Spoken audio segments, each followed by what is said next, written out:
Well, not getting many calls today. You know, yesterday I told you Sunday that guy called and he wanted me to come work on his place, and I'm not going to do that.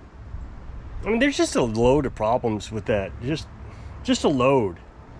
I mean, working in his place, no lift, spilling oil, spilling gas, and then, you know, of course, I have customers calling. You got to deal with them.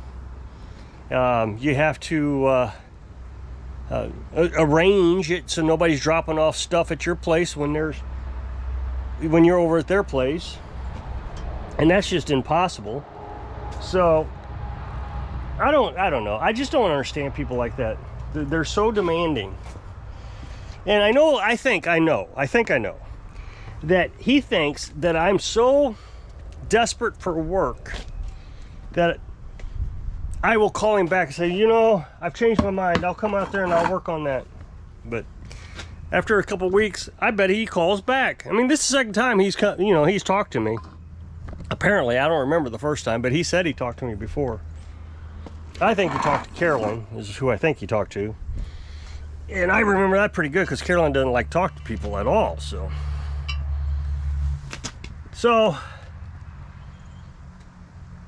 anyway, if he calls again and he says, you know, oh, okay, I'll drop it off, I'll just say no. I'm not going to do that. I mean, I've already said no. I've already said that I'm not going to work on your, you know, I don't think that we can come up with what did I say? I don't think it's going to work out. I don't think I can help you, something like that. So if he calls back, I'm just going to say no. I said before, I don't think I can help you. So this one is almost done. I'm just waiting on lawnmower blades now.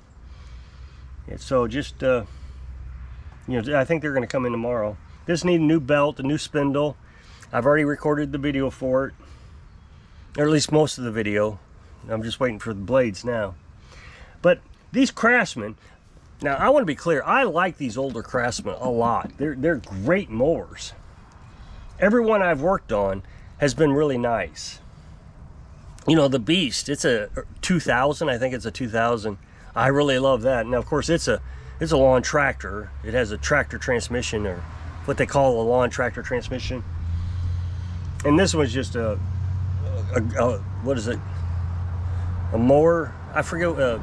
Yard tractor. Maybe it's a yard tractor. Regardless. But one of the problems with the Craftsman mower deck is it gets old and it starts jamming up. I have one over here that I just have one sitting around for scrap or extra parts, so I can show you what I'm talking about. They wear out, and so you're gonna have to rebuild the entire deck so you can use it.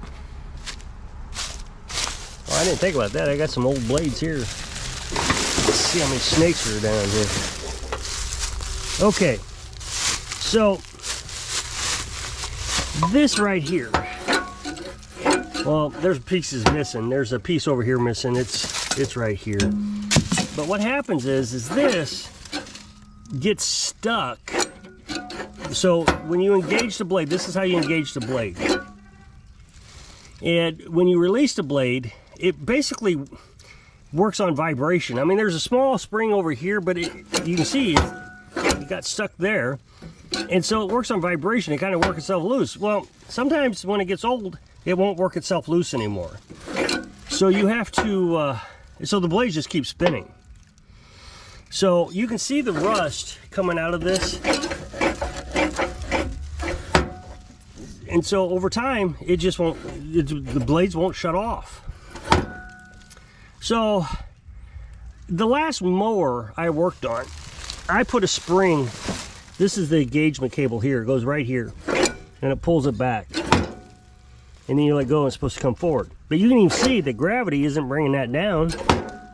So the last Craftsman I had, I rebuilt the whole thing, but I put an extra spring on it because I know that system is going to wear out again, even though I rebuilt it. So I put a spring on it. I told the guy I put a spring on it. Now the spring I put on it, I was able to hook up here into the frame, and it worked out really well. So And he really thought it was a good idea. Oh yeah, that's nice. Well, I say really good idea. I mean, he said that's nice. And he was actually complaining that it wasn't shutting off the blades anymore. So on this one, although I don't know for a fact, playing with it, I felt like it was going to stick. And he just hadn't complained about it. It probably is sticking. So I went ahead and ordered a spring, knowing that I think every time I work on one of these Craftsman, I'm going to install a spring. The problem with this spring was there was no place to hook it up here because the drive belt is in the way. I don't understand that, because all the other Craftsman, it worked fine. So I went ahead and modified the system here, and I put a bolt here.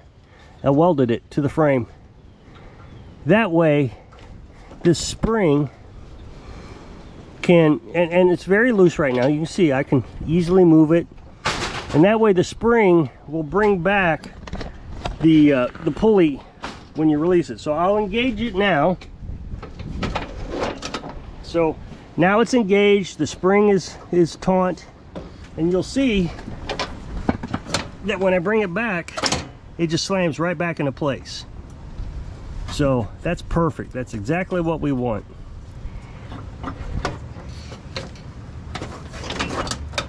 And it's not so much pressure on the handle up here that you can't, you know, that it will, and you see that everything's cleared here. There's nothing touching or rubbing.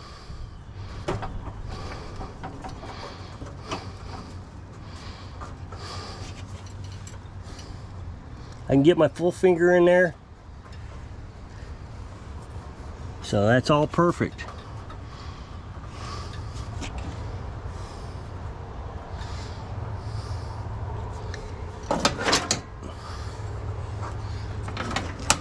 I'm just verifying everything now that I got you on video, or got this camera going. Just making sure nothing's rubbing.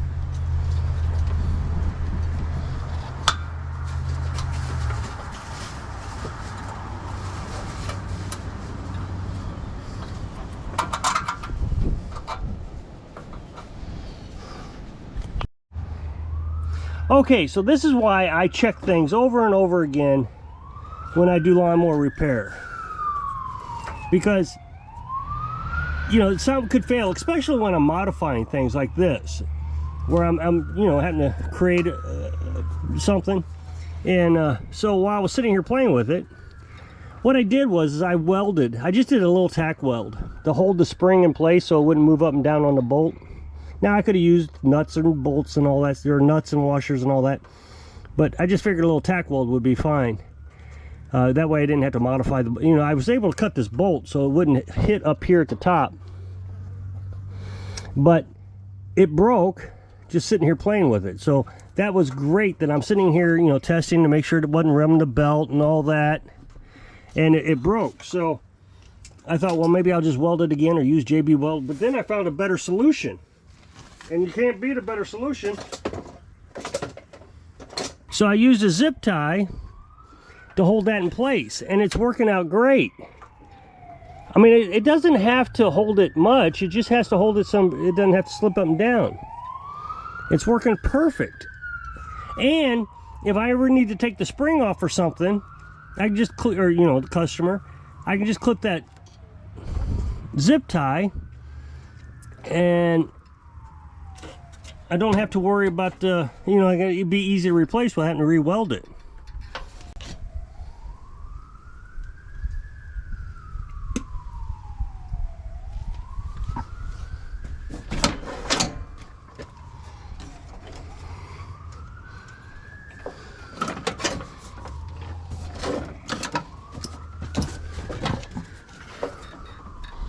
Yeah, that's working great.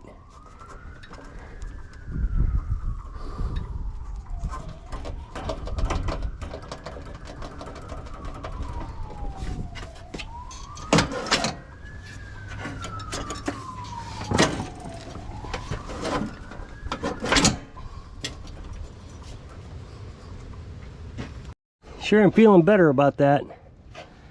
So, clip this off. It's not so rigid either. plenty of play.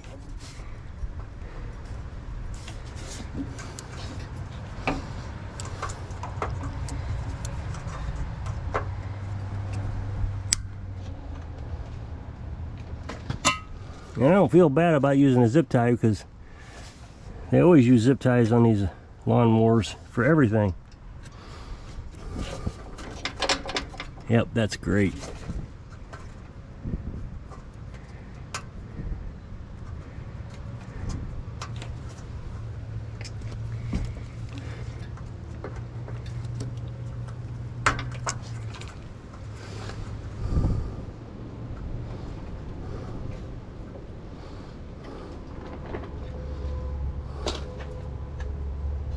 Now, I didn't charge him any more labor for that.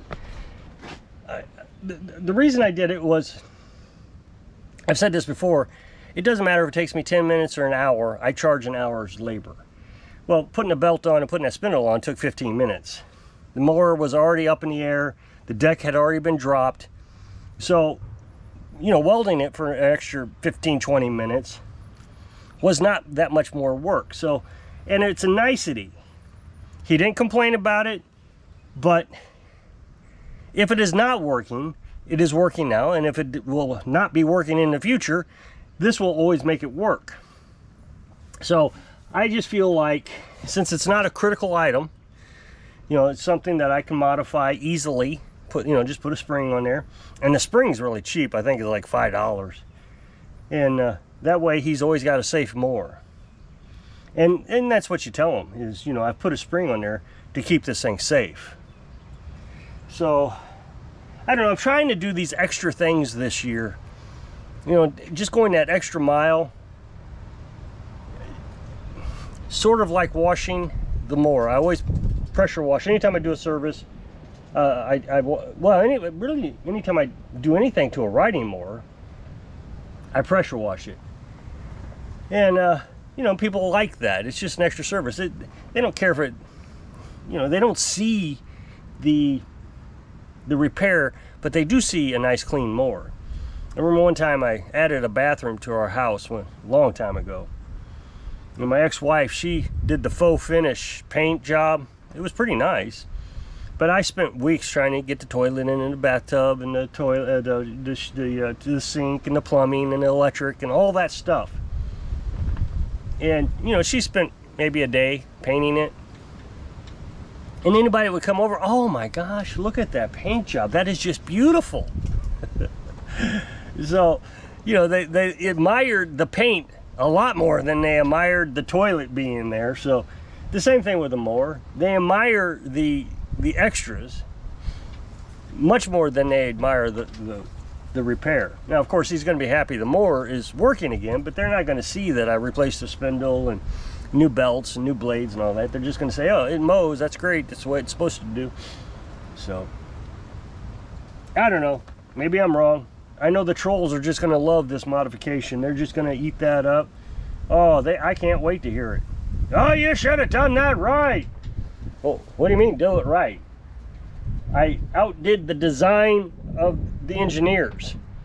It is better than what it was before.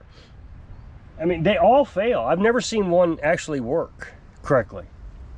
I remember a guy, I don't know, he was looking at a Craftsman. He says, does it got that stuck spindle? Of course, I put a spring on that one too. And I said, well, I did, but I got a spring on it. Oh, yeah, they all do it. So, I mean, everybody knows that these Craftsmen, they get that stuck spindle in there.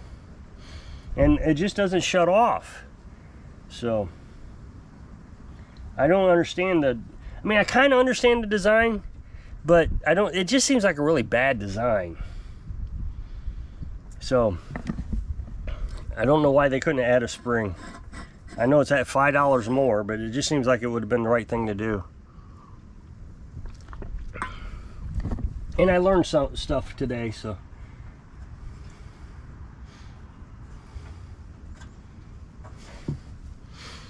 What else is going on? I don't think anything else is going on. You know, just waiting for customers to call. I set up my phone. For some reason, AT&T has shut off my voicemail, and I've called them and I tried to complain. I've taken to the store. They don't know how to fix it. So I've set it up now so that if I can decline a call and I can send a text message.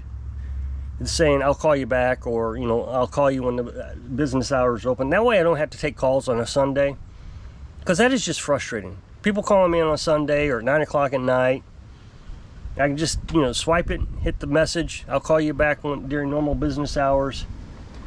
It sends them a text message. Of course, if they're using a landline, I don't know how many people actually use landlines anymore. I don't think anybody does, but maybe somebody does. But that way I don't have to answer the phone on Sunday. So I guess I'm going to jump off of here. So if you'll click this up next box to take you a video over to my other channel, really appreciate it. Go check it out. So I hope I can inspire you to do the little extras so you can live your dreams. Thanks for watching.